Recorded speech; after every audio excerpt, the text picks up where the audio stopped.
어느 한 사람이 이 컵으로 커피를 마시는 사람들이 건강하게 해주세요 하고 기도를 드렸습니다. 그런 다음에 그 컵을 자기의 한 가난한 친구에게 보냈습니다.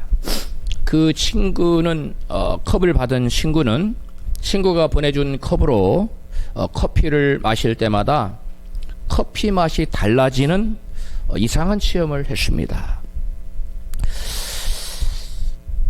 이게 여러분 사실일 수 있을까요? 이런 일이 과연 가능할 수 있을까요? 이 가난한 친구가 컵을 받은 것이 너무나 감사해서 너무 고마운 나머지 그런 상상을 할 것은 아닐까요?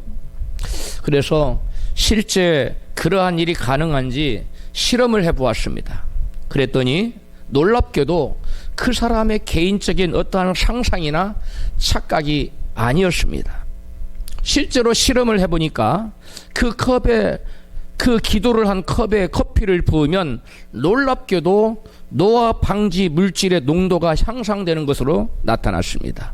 그래서 다른 컵에도 같은 내용의 기도를 하고 같은 실험을 해보았는데 결과는 똑같은 효과가 발생했다고 하는 것입니다.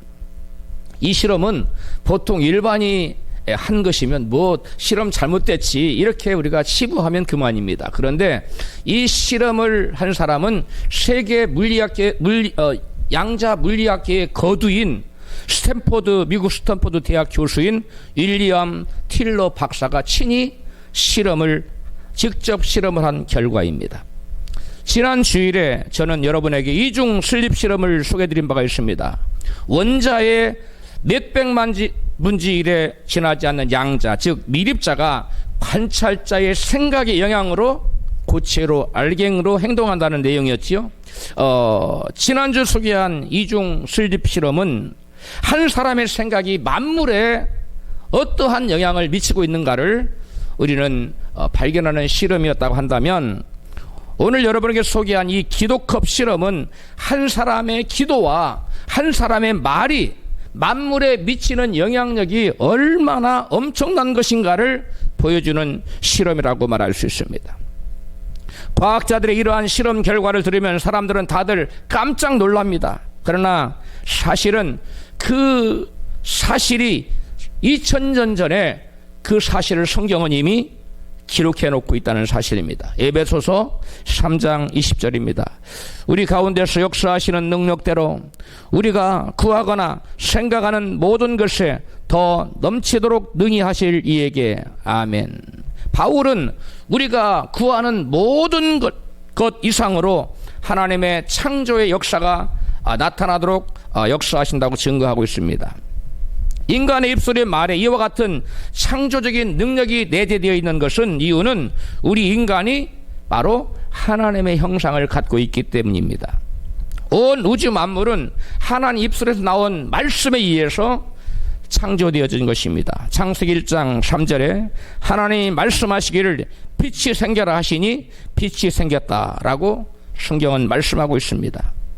하나님 입술의 말은 단 하나도 한마디도 땅에 떨어지지 않고 그 입술에서 나간 모든 말이 실제로 역사가 나타나고 그 말대로 창조 역사가 나타난다는 것입니다. 이사야 55장 10절 이것을 말씀하고 있는데요. 비와 눈이 하늘에서 내려서는 다시 그리로 가지 않고 토지를 적시어서 싹이 나게 하며 열매가 맺게 하여 파종하는 자에게 종자를 주며 먹는 자에게 양식을 줌과 같이 내 입에서 나가는 말도 헛되이 내게로 돌아오지 아니하고 나의 뜻을 이루며 나의 명하에 보낸 일에 형통하리라. 아멘. 하나님 입에서 나가는 모든 말씀은 결단코 헛되지 않는다는 것입니다. 반드시 그 입술에 나간 그 말씀대로 열매로 나타난다는 것입니다. 따라서 하나님 형상을 지닌 사람이 입술로 시인하는 말도 반드시 열매를 맺게 되어 있는 것이 하나님께서 정하신 우주의 원리요 법도인 것입니다. 그렇다면 오늘날 우리 인간들이 하는 말이 왜 그대로 성취되지 않고 있을까요? 하나님께서 하나님의 형상으로 지음받은 인간의 말에도 능력이 있어서 그 말대로 역사가 있도록 구하는 것을 넘치도록 하신다고 하셨는데 왜 이와 같은 역사가 우리 인간의 말에 오늘날은 임하지 않은 것일까요? 그것은 우리 인간이 죄를 지어서 하나님의 형상이 깨어졌기 때문에 그렇습니다. 인간의 말에 창조 능력이 있는 것은 하나님의 형상 때문이었는데 하나님의 형상이 죄로 말미암아 깨어짐으로 말미암아 우리 인간의 창조 능력이 금인간 것입니다. 그렇다면 우리 인간의 말에는 오늘날 창조 능력이 상실되고 전혀 없다는 말일까요? 죄지은 인간은 하나님의 형상이 깨어져서 많은 손상을 입었지만 그래도 죄인에게도 여전히 많은 하나님의 형상의 부분들이 남아 있습니다. 우리 인간들이 대부분 사람들은 악보다 선을 좋아합니다. 거짓보다 참된 것을 좋아하고 추한 것보다도 또 아름다운 것을 좋아합니다. 그 다음에 이 악취보다도 아름다운 향기를 더 좋아하죠. 이런 것들은 다 죄인일지라도 우리 죄인 사람들 내부에 내재하고 있는 내면에 남아있는 하나님의 형상의 일부분들이 남아있기 때문에 그렇습니다. 아무리 흉악한 죄인이라도 강도짓을 평상시에 살면서 일생에 사람들을 수없이 죽이고 살다 죽은 사람도 자녀들한테 마지막 유언할 때 얘들아 물러놓고 얘들아 너희들은 사람을 죽이며 살아라. 얘들아 너희들은 나처럼 도적질하고 강도짓하면서 살아라. 그렇게 유언하고 죽을 사람이 누가 있습니까? 그런 사람은 아무도 없습니다. 왜 그래요? 자기는 비록 악하게 살았지만 자녀들만큼이라도 어떻게 살기를 원합니까? 선하게 살기를 원하는 것이 우리 인간의 인지상정. 이것이 바로 무엇으로 말미암은 것이느냐? 하나님의 형상으로 말미암은 거예요. 할렐루야. 더구나 죄인이 회개하고 죄에서 떠난 만큼 우리 인간의 믿음의 크기만큼 하나님의 형상이 회복되게 되어 있습니다. 하나님의 형상이 회복된 만큼 우리 인간에게는 창조 능력이 회복되는 것입니다. 우리 인간의 창조 능력은 무엇으로 말미암았기 때문에? 하나님의 형상으로 말미암았기 때문에 우리 인간의 죄를 온전히 회개하고 죄에서 떠난 삶, 거룩한 삶을 살게 되면 하나님의 형상이 회복되고 하나님의 형상이 회복된 만큼 하나님의 창조의 능력이 우리 입술의 말에 권세가 있다는 것을 믿으시기를 바랍니다. 할렐루야. 우리 인간의 말은 하나님께 기도로 구하는 것만 성취되는 것이 아니라 일상의 말조차도 이루어지게 되어 있습니다. 성경은 사무엘의 일상의 말이, 사무엘의 기도가 아닙니다. 사무엘의 일상의 말이 현실로 이루어졌다고 이같이 증거합니다. 사무엘상 3장 19절 시작. 사무엘이 자라는 동안 야훼께서 그와 함께 계시어 그가 한 말은 모두 그대로 이루어지게 하셨다. 공동번역이에요. 개역성경에서는 사무엘이 한 말이 하나도 땅에 떨어지지 않았다고 기록하고 있어요. 사무엘 일상의 생활에서 한 모든 말은 하나도 땅에 떨어지지 않고 열매 맺지 않는 것이 하나도 없이 다 사무엘의 말대로 그대로 이루어졌다는 거예요. 오늘 말씀 듣는 저와 여러분 모든 심령이 사무엘 같은 놀라운 축복이 임하기를 축복합니다. 그러려면 우리가 거룩해져야 돼요. 그러려면 우리가 죄에서 떠난 사람이 돼야 돼요. 그러려면 우리가 믿음의 사람이 돼야 됩니다. 그러려면 우리가 말씀의 사람이 돼야 돼요. 그래서 우리가 하나님의 형상을 회복해야만 합니다. 할렐루야. 거룩한 사람의 소원은 기도가 아니라 그냥 일상의 말로만 해도 다 그 말이 성취가 됩니다. 그러나 죄 가운데 사는 죄인의 기도는, 죄인의 소원은 기도로 구해도 이루어지지가 않습니다. 시편 66편 18절입니다. 시작. 내가 내 마음의 죄악을 품으면 주께서 듣지 아니하시리라. 저와 여러분이 죄를 짓지 않아도 죄된 생각만 품어도 하나님은, 거룩하신 하나님께서는 그의 기도를 듣지 않는다는 거예요.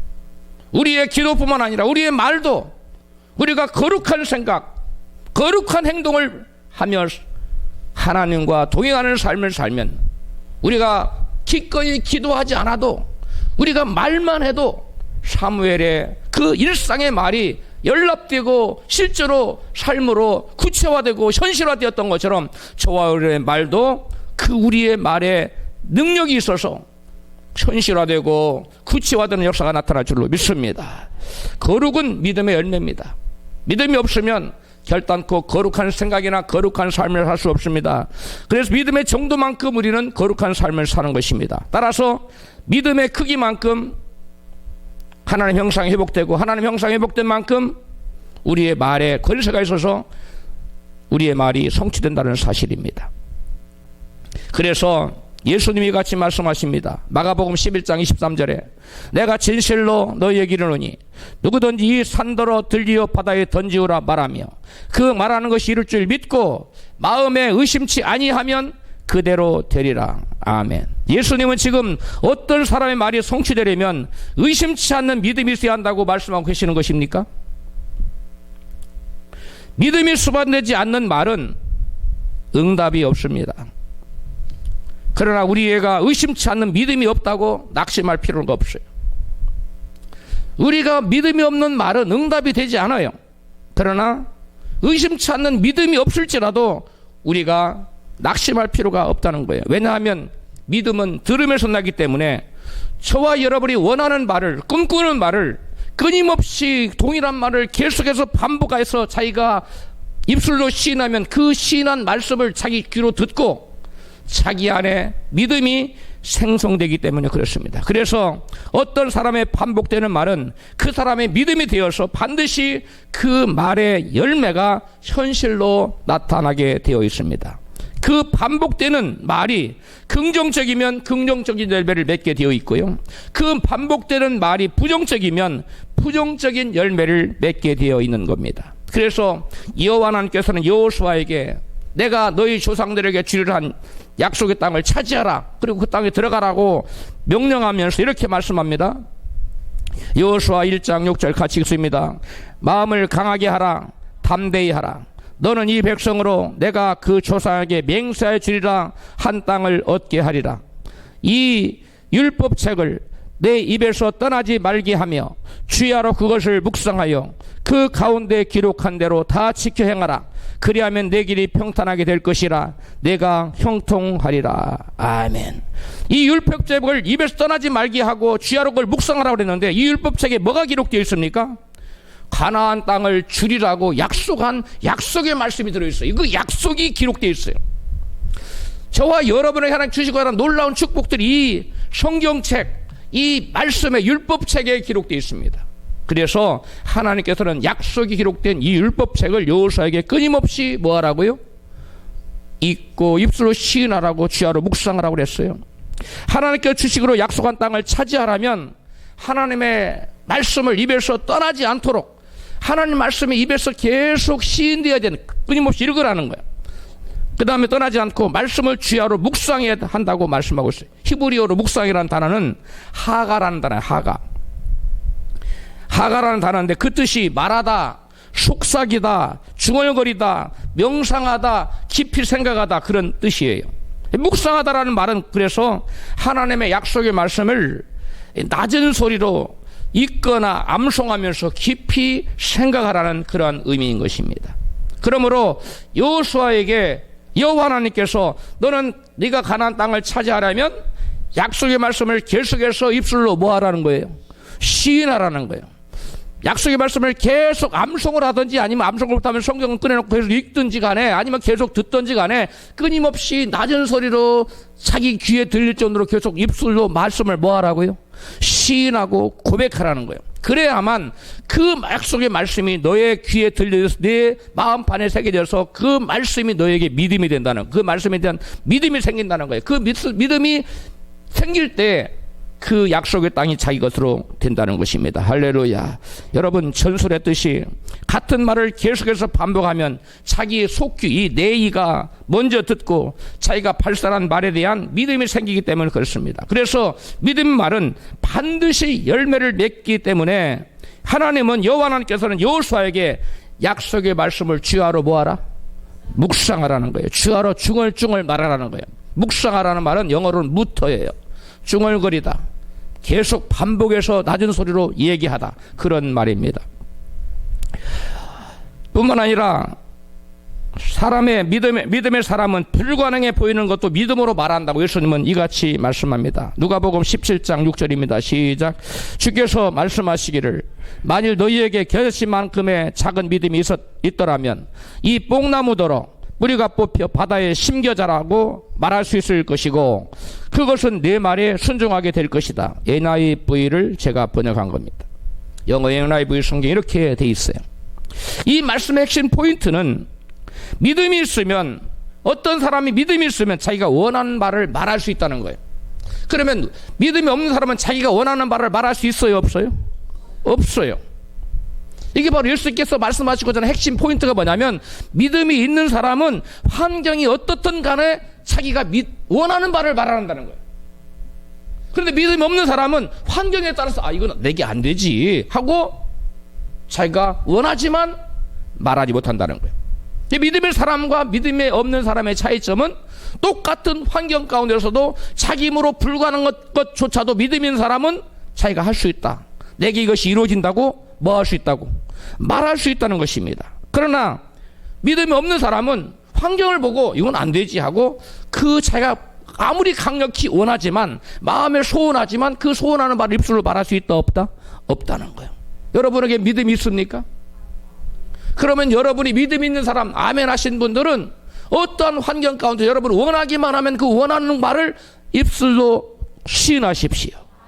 그러면 여러분 그것이 환경과 상관없이 하나님의 때에 하나님의 가장 적당한 방법으로 여러분 현실화된다는 것을, 실현된다는 사실을 믿으시기를 바랍니다. 왜 그러느냐? 말씀을 만유로 창조하신 하나님의 형상이 우리 사람에게 주어졌어요. 특히 믿는 사람들에게는 하나님의 형상이 많이 회복되어 있기 때문에 믿음이 강한 사람일수록 그 사람의 말에 만물이 반드시 그 사람 말에 반응하게 돼 있어요. 천지 만물이 저와 여러분의 믿음의 사람의 말에 뭐하게 돼 있다고요? 반응하게 돼 있어요.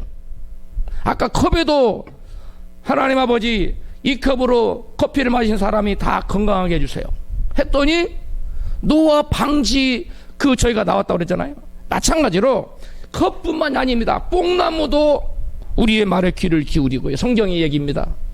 천지 만물이 말하지 않고 생각만 품고 쳐다봐도 입자가 파동으로 바뀌는데 우리가 말하면 두말하면 잔소리죠. 생각만 가지고 바라봐도 만물이 반응을 보이게 돼 있는데 하나님의 형상을 가진 저와 여러분의 입술에 믿음을 가지고 말했다면 그 말에는 환경을 초월하여 놀라운 하나님의 기적적인 역사가 나타날 줄로 믿습니다.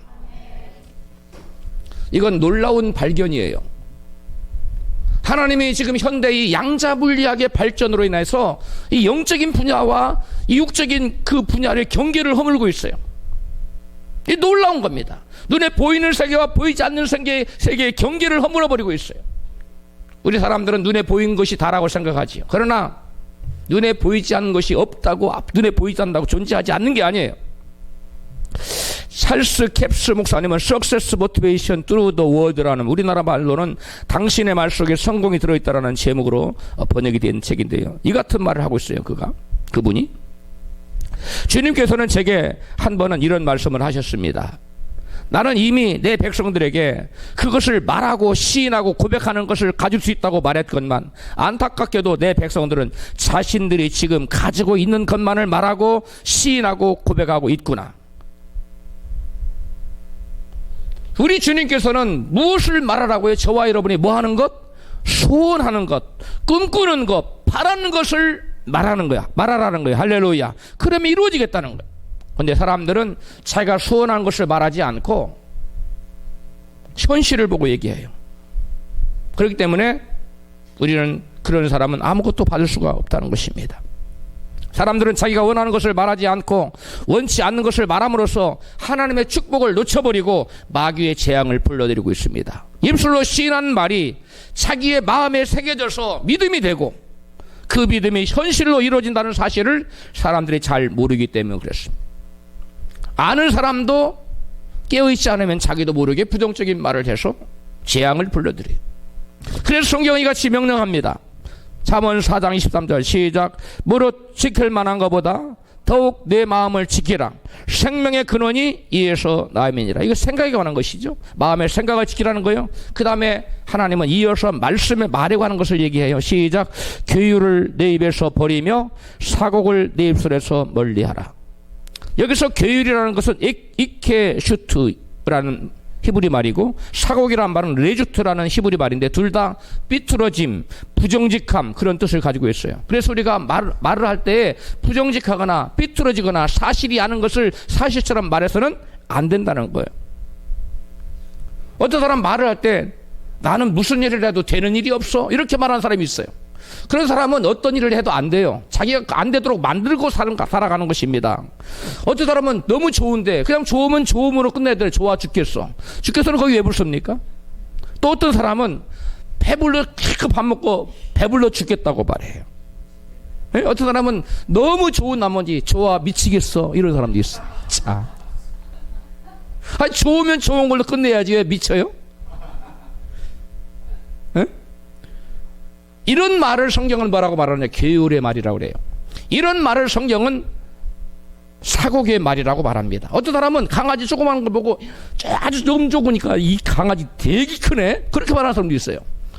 그게 계율의 말이에요. 사실에 부합되지 않은 말을 하는 것은 하나님 기뻐하지 않아요.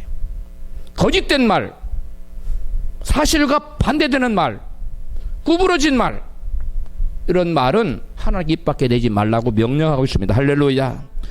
이번 주 여러분 꼭 요절입니다. 외우세요. 잠언 4장 23절과 24절 말씀을 꼭 외우시기 바랍니다. 계율을 내 입에서 버리며 사곡을 내 입술에서 멀리하라. 범사에 죽겠다고 말을 붙이면 범사에 죽을 일이 생깁니다. 그러나 범사에 감사하다는 말을 붙이면 배불러 감사하네, 기뻐서 감사하네, 이렇게 범사에 감사하는 말을 붙이면 범사에 감사할 일이 생기게 돼 있어요. 할렐루야. 우리가 매일 감사일기를 쓰는 이유는 그 매일 감사일기를 쓰기 입술의 고백입니다. 그게 말로 안 했지만 글로 쓰는 것이 오히려 입술의 말보다 더 강한 능력이 있다는 사실을 알아야 됩니다. 입술의 말보다 강한 게 뭐라고요? 글로 쓰는 거예요. 우리가 감사일기를 통해서 내가 무엇에 감사하다 100가지씩 매일 적어보세요. 우리의 마음이 모든 것이 감사의 여러분 그러한 체질로 바뀌어버려요. 죽겠네의 체질에서 감사의 체질로 여러분 입술이 바뀌기를 주여 여러분 축복합니다. 그래서 감사일기를 반드시 써야 되는 거예요. 성경은 누가 복 있는 사람이라고 말하고 있어요? 돈 많이 가진 사람이 복 있는 사람이라고 말합니까? 높은 지위를 가진 사람이 복 있는 사람이라고, 소위 세상에 출세한 사람을 복 있는 사람이라고 말하지 않고 성경은 시편 23편에 이와 같이 복 있는 사람을 정의합니다. 시작. 복 있는 사람은 오직 여호와 율법을 즐거워하여 그 율법의 말씀을 주야로 묵상하는 자로다. 3절. 저는 시냇가에 심은 나무가 시절을 쫓아 과실을 맺으며 그 잎사귀가 마르지 아니함 같으니 그 행사가 다 형통하리로다. 아멘. 아멘. 하는 일마다 때를 따라 열매를 맺고 다 잘 돼. 이걸 복 있는 사람이라고 말하는데 이 복 있는 사람은 무엇의 결과입니까? 하는 일마다 잘 되는 그 결과가 무엇을 통해서 나타났어요? 주야로 하나님의 말씀을 묵상했기 때문에, 주야로 하나님의 말씀을 시인했기 때문에, 하나의 약속의 말씀을 붙들고 시인하고 감사하다 그러고 매일 여러분 그 감사의 씨앗을 심는 사람에게는 그 자기 입술의 말에 열매를 먹고 살게 돼 있어요. 사람은 그 입술에 열매로 복락을 누린다고 그랬어요. 저와 여러분이 복을 누리시기 원하시면 아름다운 좋은 믿음의 말의 씨앗을 심기를 주여 여러분 축원합니다. 복 있는 사람은 돈 많이 가진 사람도 아니고 높은 지위를 가진 사람도 아니고 출세한 사람도 아니라 주야로 하나님의 말씀을 뭐하는 자? 입술로 중얼거리는 자. 주야로 하나님의 말씀을 입술로 시인하는 자. 주야로 말씀을 묵상해서 부터 쭝얼쭝얼하는 거.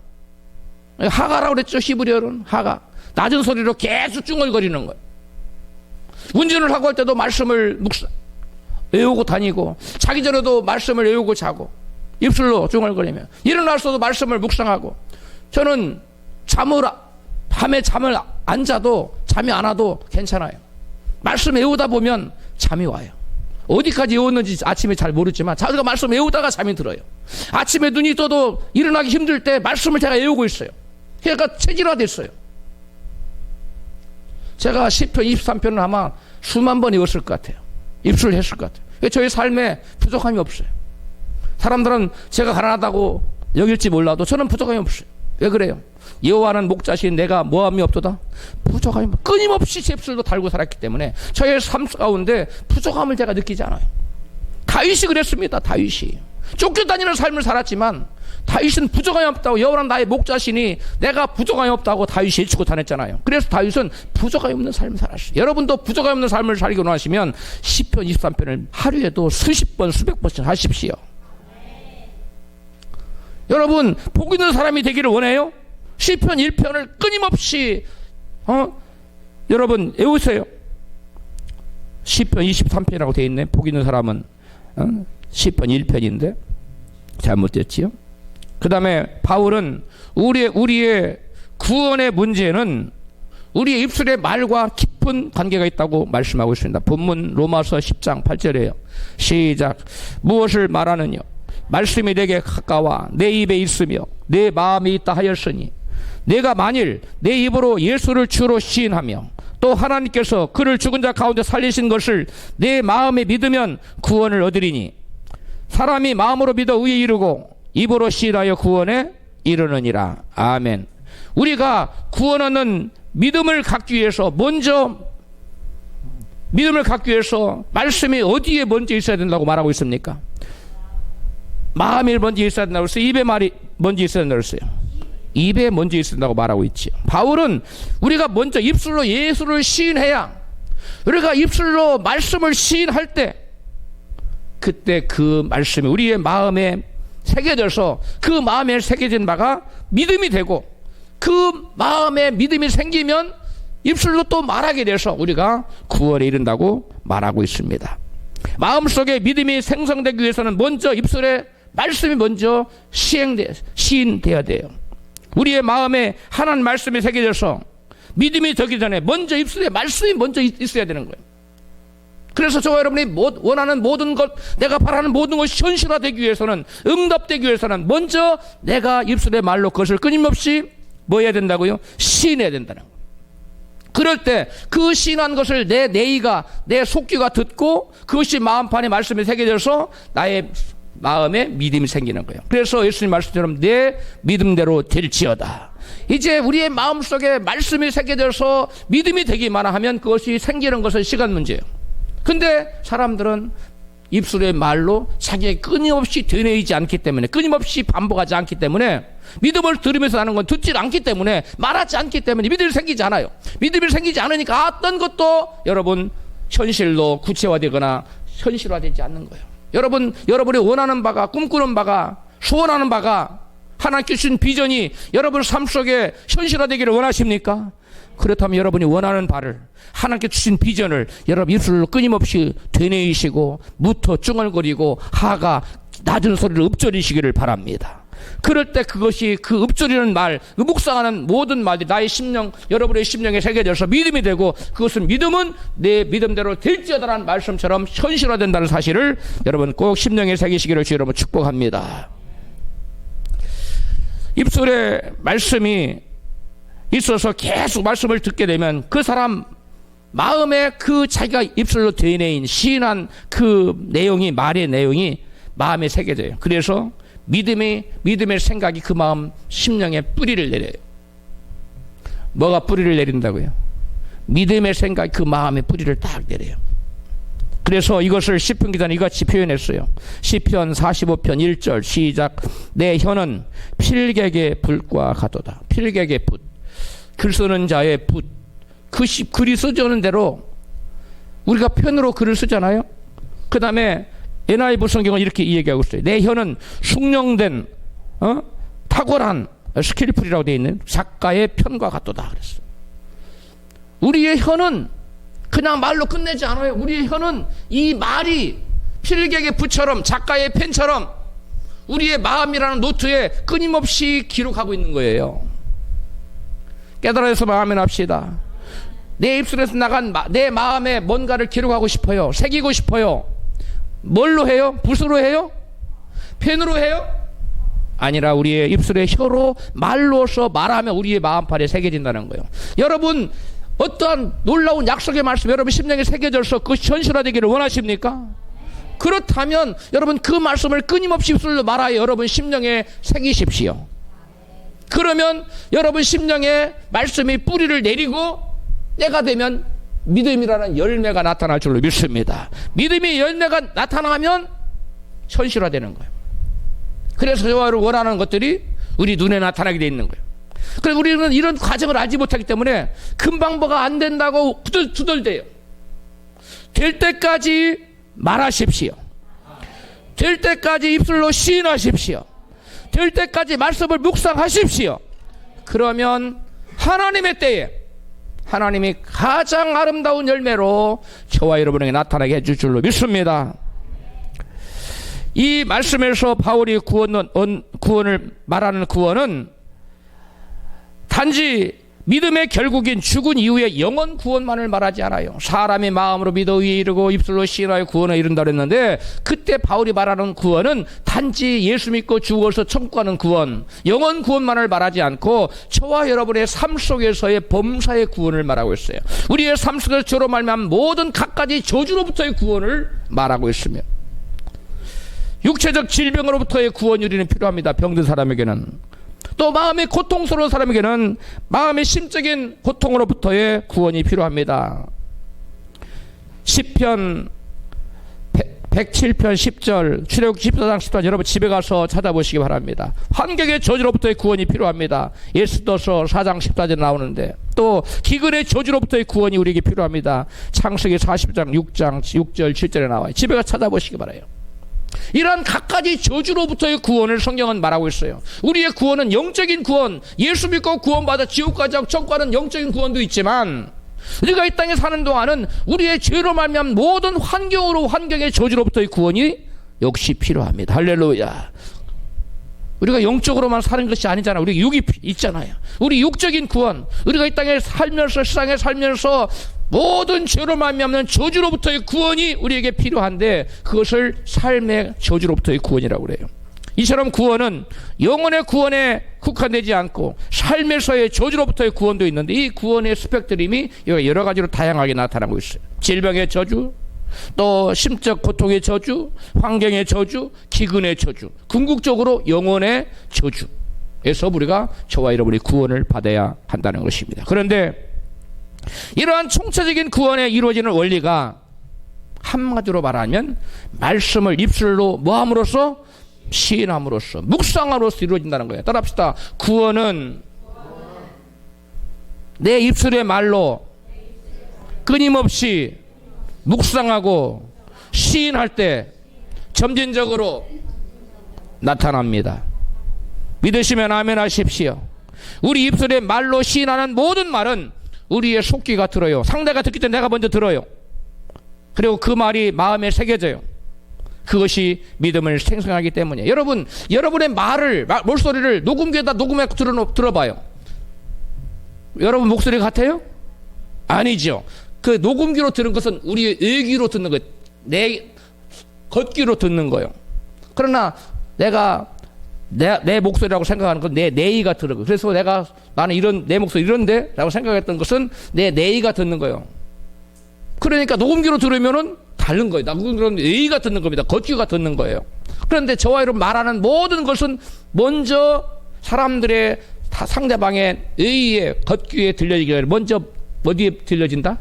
저와 여러분 내 귀에 들려져서 그 내 귀에 들려지는 순간 우리의 마음판에 그 말하는 것이 다 새겨져요. 기록되는 거예요.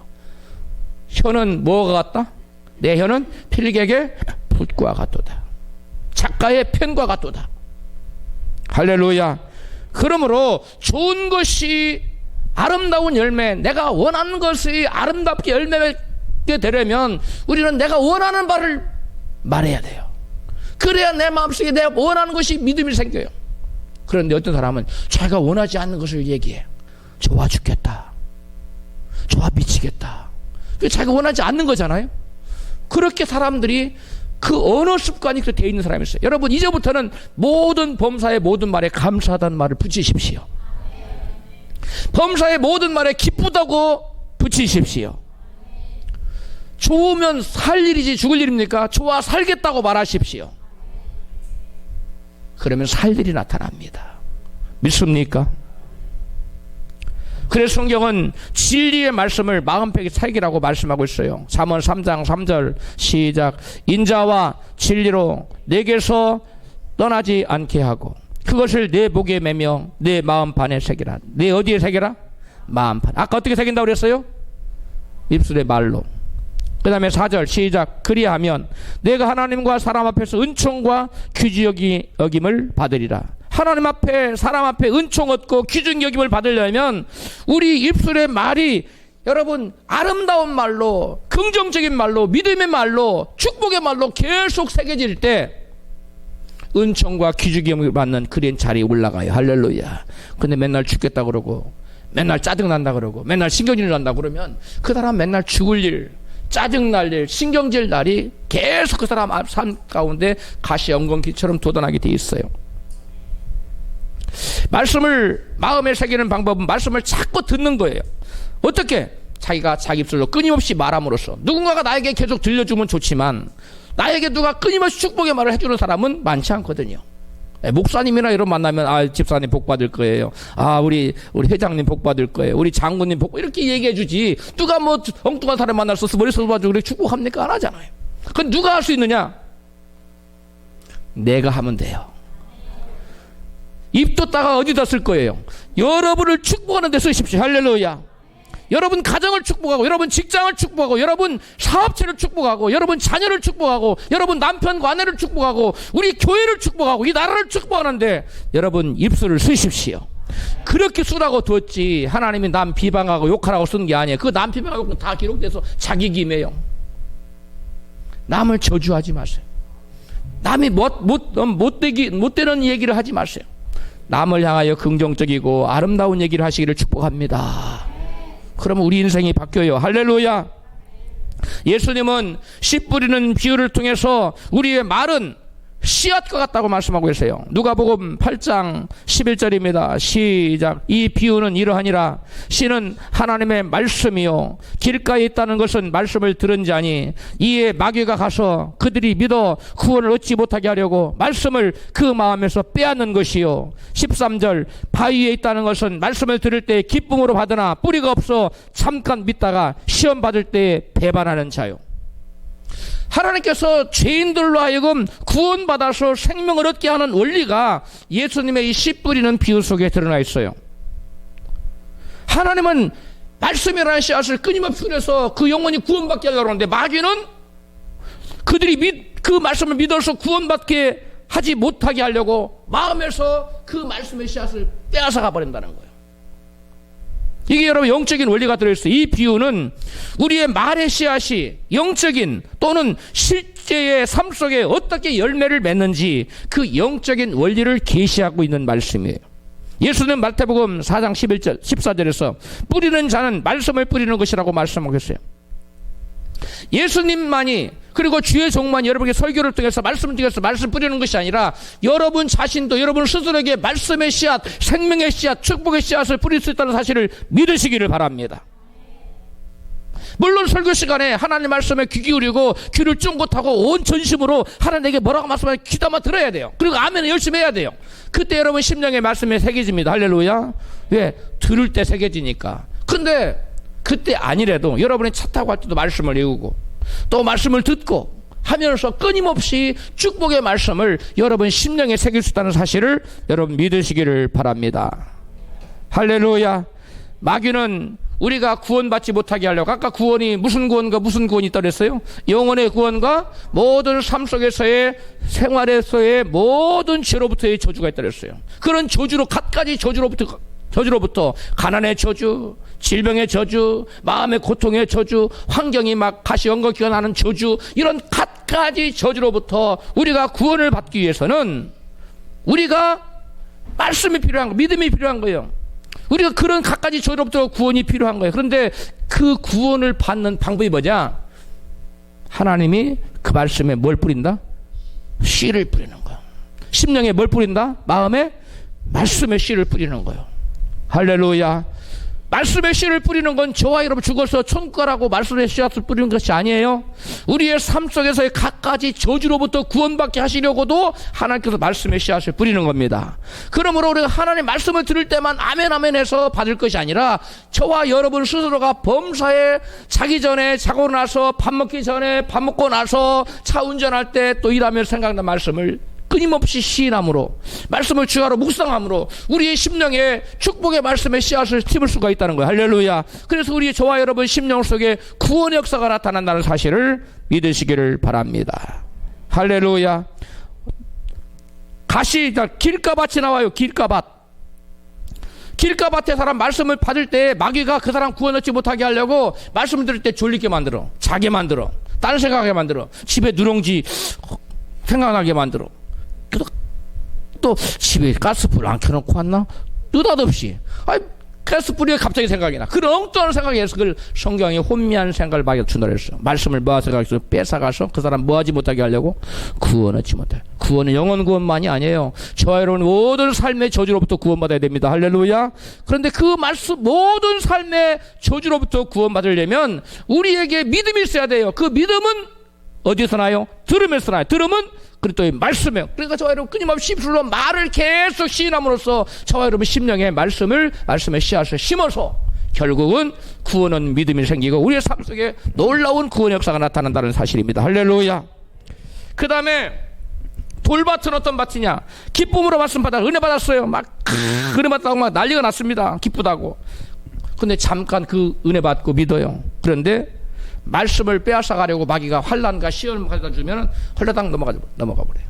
언제 믿었나는 뜻이 시험 들어버려요.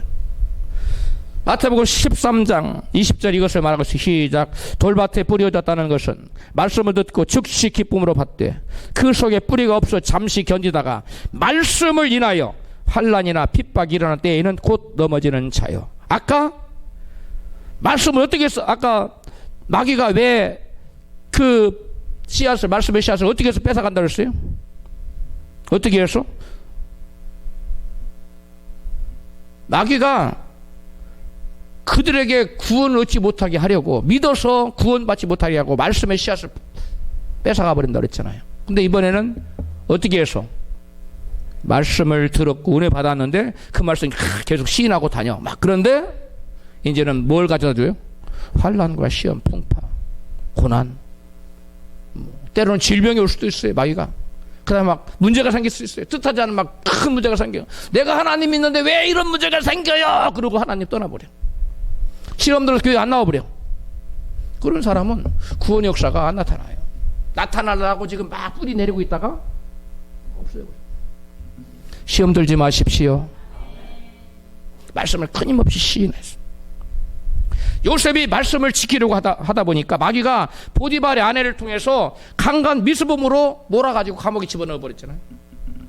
이럴 때 보통 사람이 이런 일을 만나면 요셉이 예를 들어서 나는 그 꿈을 가지고 하나님 내게 왕 된다고 그랬지. 나는 왕이 될 거야. 끊임없이 고백하다가 감옥에 딱 강간 미스봄으로 꽂히면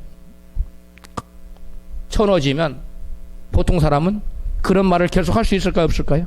못합니다. 나는 망했다고 말하죠. 이게 바로 믿음이 있는 사람과 믿음 없는 사람의 차이점이라는. 믿음이 있는 사람은 아까 예수님 말씀에 불가능한 상황에서도 뭐 할 수 있다? 원하는 말을 말할 수 있다는 거예요. 믿음이 없는 사람은 불가능한 상황이 되면 원하는 말을 말하지 못한다는 거예요. 이것이 믿음이 있는 사람과 믿음이 없는 사람의 차이예요. 여러분 믿음이 있는 사람입니까? 없는 사람입니까? 할렐루야. 예, 박수. 예. 예. 여러분 어떤 상황에서도 하나님이 너와 함께 하시면 할 수 있다고 말하십시오. 그렇게 생각하고 그렇게 말하면 때가 되면 이루어집니다. 이건 하나님의 만고불변의 원칙이에요. 그런데 요셉이 시험 들어서 자살을 기도하였더라 뭐 그렇게 돼 있어요 성경이? 그런 말 없잖아. 요셉은 얼마나 그런 가운데도 열심히 기도를 했던지 요셉은 이 세상에서 가장 뭐한 사람? 성령으로 충만한 사람이 됐다는 거예요. 할렐루야. 그 요셉. 그런데 요셉은 다르잖아요. 응?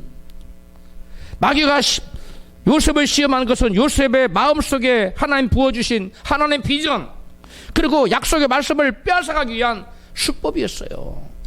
그러므로 저와 여러분에게 예수를 믿다가 시험이 들고 환난이 닥치고 문제가 닥칠 때 뒤로 발라당 넘어질 것이 아니라 더욱더 주님 앞에 나와서 말씀을 시인하고 고백하고 감사하고 찬양하는 저와 여러분 되시기를 축원합니다.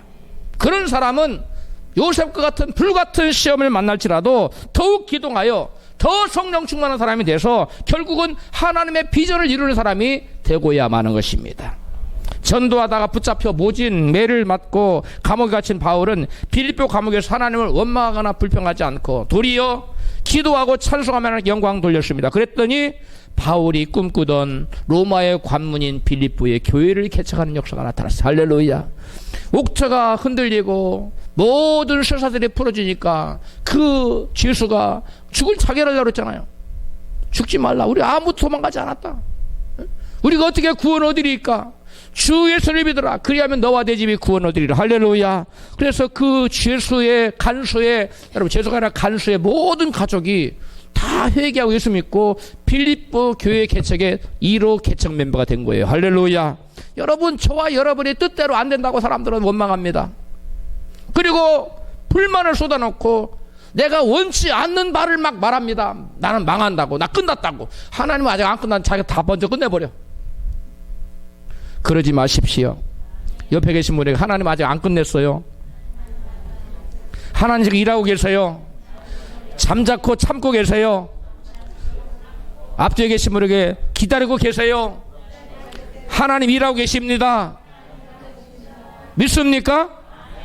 근데 그 중에 어떤 사람은 그 중에 한 사람 나가면서 나한테는 안 될 거야. 이럴 또 말할 사람 있을지 몰라요. 아무도 없겠지요? 상황을 따라 말하지 마십시오. 말씀 붙들고 말하십시오.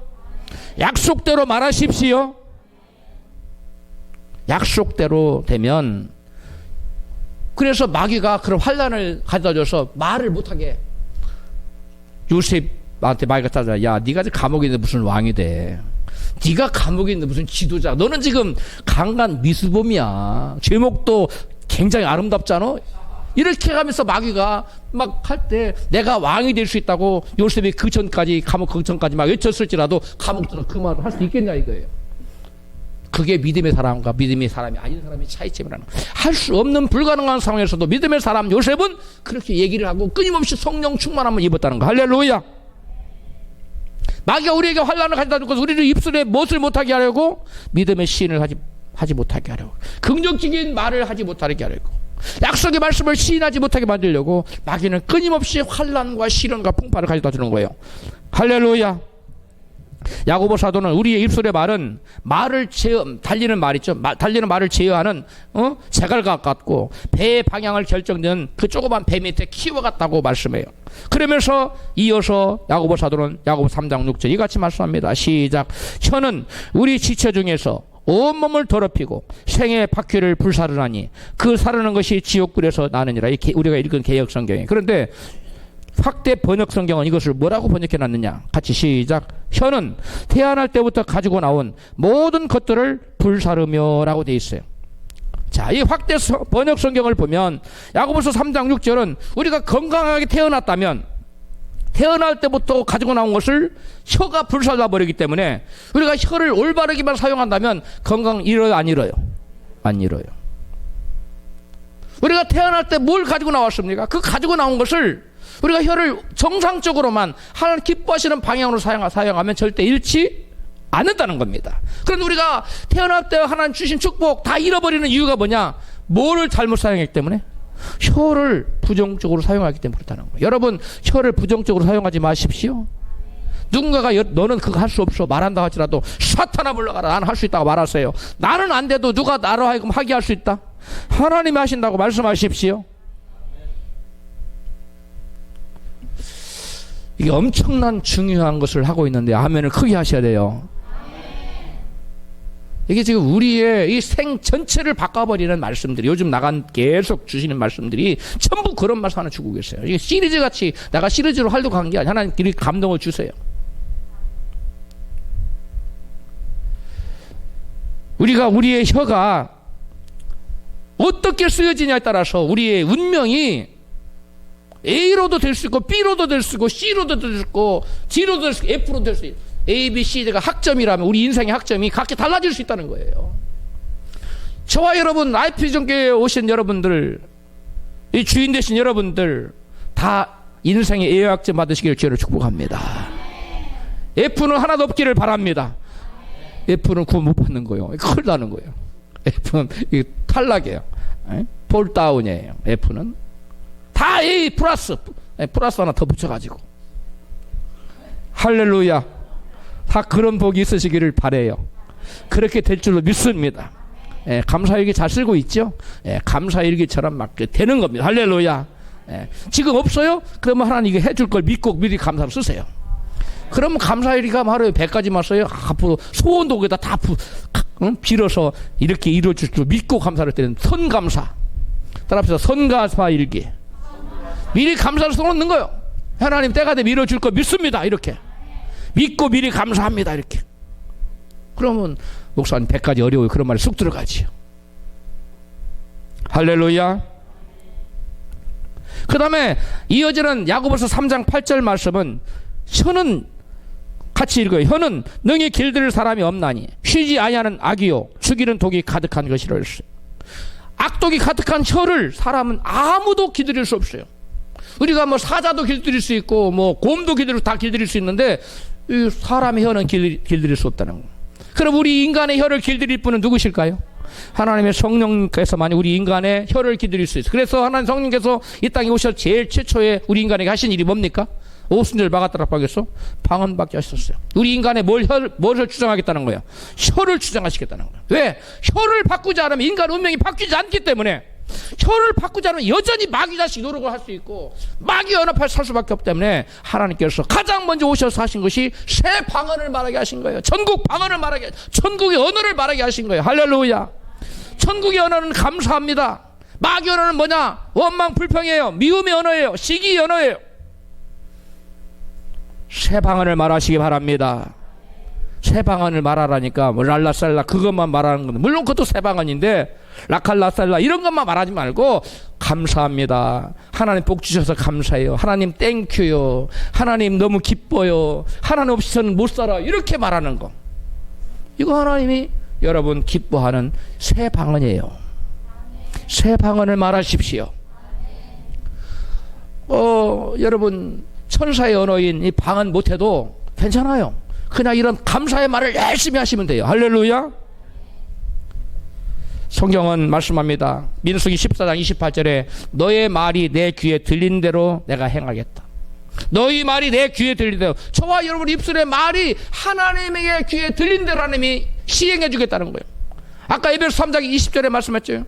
우리의 구하는 것에 넘치도록 능히 하실 이에게. 할렐루야. 지난주에는 생각하는 것에 넘치도록 능히 하실 이에게. 저와 여러분의 말이 부정적으로 말하고 있어요? 부정적이 이루어져요. 축복을 말하고 있어요? 축복이 이루어져요. 저주를 말하고 있습니까? 저주가 나타나요. 그러므로 저와 여러분은 부정적인 것이나 저주스러운 것이나 이런 불신의 언어를 입에 결단코 담아서는 안 될 줄로 믿습니다. 우리 자녀들을 향해서 너는 잘 될 거야.